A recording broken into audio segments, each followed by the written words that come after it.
Hi, I'm Chris Welch. I'm coming to you from my mobile office currently in Francis Marion National Forest, which is down in South Carolina. And I'm enrolled in the Master of Tourism Management program at CSU, class of 2021. I chose to study tourism because I'm from Rhode Island, where tourism is a vital part of the local economy. So I was able to see the full spectrum of that system and how it impacts the local community. So I always wanted to dive deeper and learn more about it. So that's why I chose the MTM program.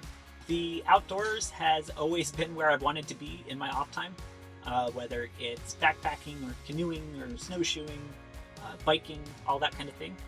And what I really enjoy is finding new routes and designing new trips and figuring out interesting itineraries and then sharing those with family and friends. So over the years, that's grown to be something I'm really passionate about.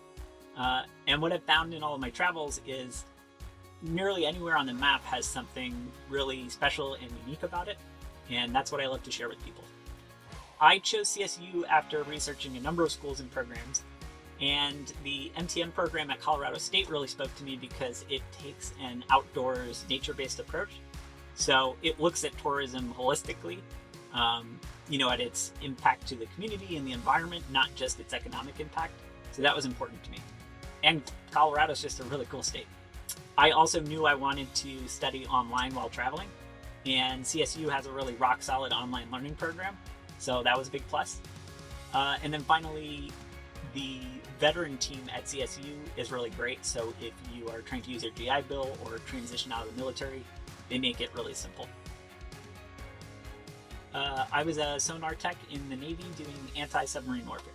I think military service and really any national service like AmeriCorps or Peace Corps just gives you a great perspective on some of the unique and special things we have here in America and around the world that are worth protecting and are great to experience. And it doesn't hurt that the Navy definitely gives you a travel bug, so that's part of it. I would just say that COVID has made this different. I finished up the build just before the pandemic hit the US and everything shut down, so that definitely threw a wrench into my plans initially. But really, I just had to sort of evolve and adapt, which is the name of the game anyway. I've been on the East Coast mostly so far. I plan to go west eventually. Most recently, I've spent a lot of time in Virginia.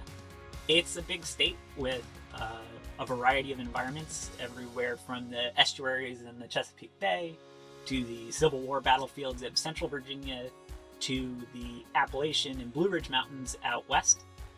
So there's been a ton to explore. I have this problem where everywhere I am currently, I declare to be my favorite spot so far.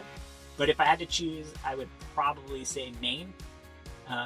The rocky coasts are beautiful, and then when you get to the interior, there's endless rivers and lakes that feel really timeless. And there's areas of Maine that are sort of frontier-like. And the other thing is, New England isn't all that popular with van life, especially in the off-season. So you can get to places that it feels like you have them all to yourself, which is pretty special. It's definitely broadened my perspective, and I think the coursework has changed my perspective on the trip itself, so they've kind of worked together that way. For one, I'm able to look more critically at some of the resources and the management areas that I'm experiencing. So I think I have a better understanding of some of the management decisions that might have been made, or the role that area plays in the local community. And more than anything, I've just gained a better appreciation for all of the work that goes into protecting and providing that resource for the public. So that's been really great. I would just say that experiencing this program from the road has been really awesome. It's a great opportunity to create a really immersive classroom experience for yourself. And over the course of this first semester, I've been able to work out some of the kinks and figure out how to make it all work. So if anyone is curious about doing something similar, I would be happy to help.